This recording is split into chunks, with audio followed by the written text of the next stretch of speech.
In the quiet before the storm, on a landscape scarred by conflict, a single story of love unfolds.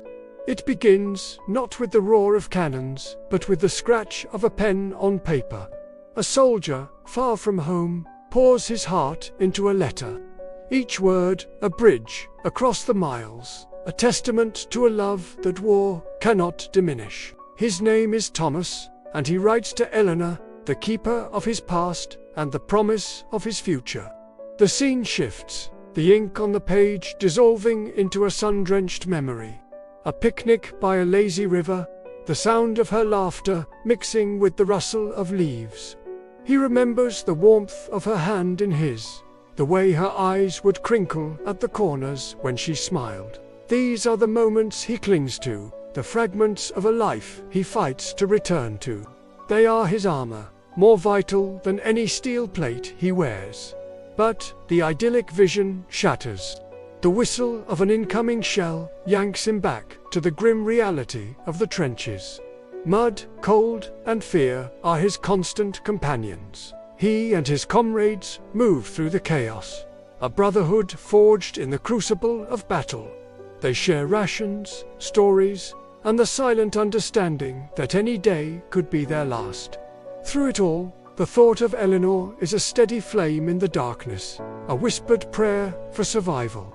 He sees her face in the fleeting calm of a sunrise, hears her voice in the brief lulls between. One day, a major offensive is announced. The air crackles with a tension so thick it's almost a physical force. As Thomas prepares for the push, he rereads Eleanor's last letter. Her words are not of fear, but of unwavering belief in him, in their future.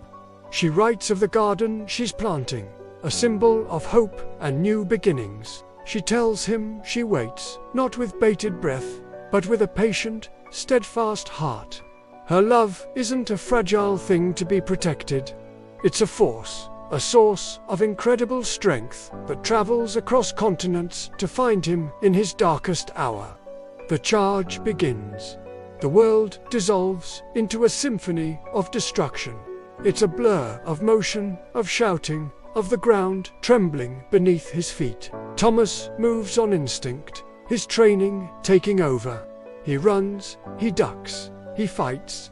In the heart of the maelstrom, he comes face to face with an enemy soldier, just as young, just as terrified as he is. For a split second, time freezes. They are not just soldiers, they are two boys thrust into a nightmare not of their own making.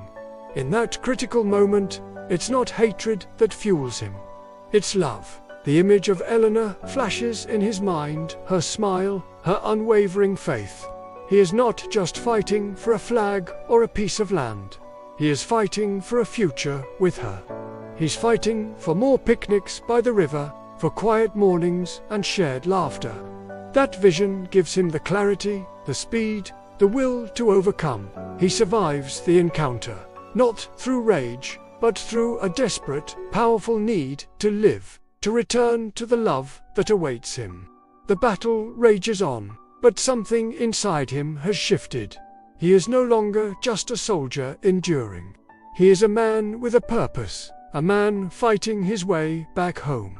Months turn into a year, and the war, with its insatiable appetite, finally grinds to a halt. The journey home is a surreal dream. The landscapes change from scarred earth to green, whole countryside. The sounds of war are replaced by the gentle hum of everyday life. With every mile, his heart beats faster. Will she be there? Does she still wait? The fear is a cold knot in his stomach, a final enemy to be conquered. He steps off the train onto the platform of his hometown station. The crowd is a sea of unfamiliar faces, a joyous, tearful reunion of strangers. And then he sees her. She's standing at the edge of the crowd, just as he remembered, yet somehow more beautiful. Time seems to slow as their eyes meet. The noise of the station fades away, and there is only her. They don't run. They walk towards each other, a slow, deliberate pilgrimage across the platform. There are no grand declarations, no cinematic embraces, there's just a quiet closing of the distance that war had forced between them. When he finally reaches her, he gently touches her face, as if to confirm she is real. The scars of war are visible on him, in the haunted look in his eyes, in the way he holds himself.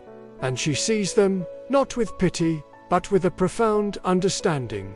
In her embrace, the weight of the past year begins to lift. The ghosts of the battlefield recede. The reunion is not a magical erasure of the horrors he has witnessed. It is something far more powerful. It is the beginning of healing. It is the affirmation that even after the deepest darkness, light can return. Their love didn't just survive the war, it transcended it. It was the anchor that held him steady in the storm and the beacon that guided him home. In that quiet, bittersweet moment on a crowded train platform, their story becomes a timeless testament to the enduring, unbreakable power of the human heart. Love, in the end, is the one thing that truly endures. Thank you for watching this story unfold. If it moved you, please consider liking this video and subscribing for more content that explores the depths of the human experience. We appreciate your support.